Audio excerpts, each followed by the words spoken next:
আসসালামু আলাইকুম। দেশ বিদেশ টিভি থেকে হোসেন বলছি। আমার চ্যানেলে সবাইকে স্বাগত। বাংলাদেশের মানুষ আসলে এক অর্থে খুব দুঃখী মানুষ।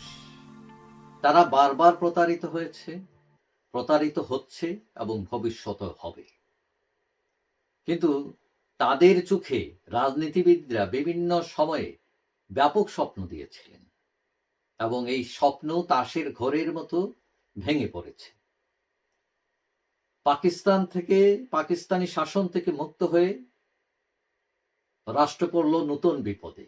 যুদ্ধ বিধ্বস্ত দেশ, বিস্কুটের টিন, কম্বল সব চুরি করে নেয় যায় ওই গোলাম মোস্তফার মতো মানুষেরা, যিনি মেজর ডালিমের স্ত্রীকে অপহরণ করেছিলেন। বঙ্গবন্ধু নিজে বলেছেন যে মানুষ পায় সোনার খনি, আমি পাইছি চুরের খনি। ফলশ্রুতিতে 1974 সালে দুর্ভিক্ষ হলো। পরবর্তীতে ক্ষমতার পট পরিবর্তন হলো। আমরা দেখলাম কি দুর্নীতিতে চ্যাম্পিয়ন হয়েছি আমরা। অতঃপর হাসিনা আসলেন, শেখ হাসিনা। ব্যাপক উন্নয়ন হয়েছে তখন। যাদের ছনের বাড়ি ছিল তারা করলেন টিনের বাড়ি, টিনের বাড়িরা করলেন বিল্ডিং, এবং বিভিন্ন সূচকে দেশ এগিয়েছে। কিন্তু হত্যা, গুম, খুন, গণতন্ত্র চর্চা, ভোটের অধিকার দারুণভাবে বিপর্যস্ত হয় এবং পিছিয়ে পড়ে দেশ। এখন ক্ষমতায় এসছেন ইউনূস সাহেব। তারাও এসে সবকিছু পাল্টে দেবেন এরকম একটা অবস্থা। তাদের দুইটা এজেন্ডা, নির্বাচন এবং সংস্কার। এখন এগুলো করতে গিয়ে প্রথমেই তারা জাতীয় ঐক্যে আঘাত করেছেন, দ্বিধাবিভক্তি তৈরি করেছেন। 50% প্রতিনিধিত্বকারী দলকে বাদ দিয়ে তারা গণতন্ত্র প্রতিষ্ঠা করবেন, নির্বাচন দিবেন।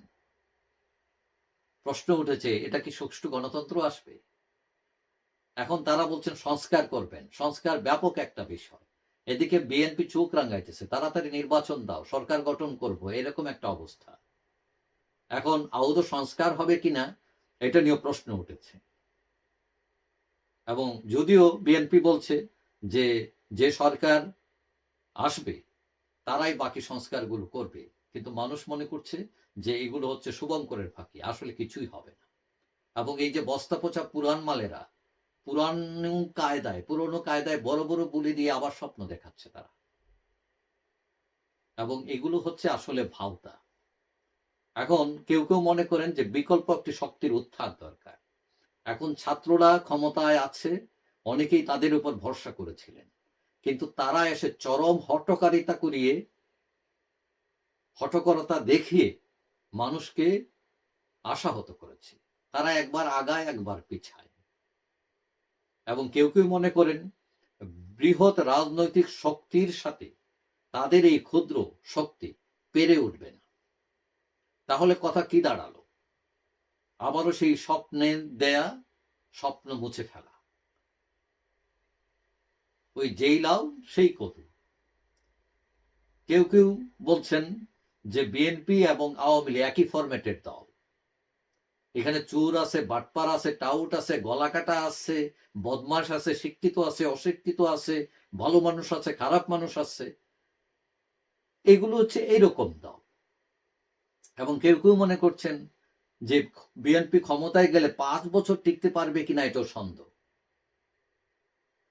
অনেকে বলছেন যে আওয়ামী লীগ অনেক ভুল করলেও উন্নয়নের চাকা তারা ঘুরিয়েছে, এরা হয়তো বিএনপি ক্ষমতা আসলে হয়তো তারা এটাও পারবে না, তখন আবার আওয়ামী লীগকে ডাকতে পারে।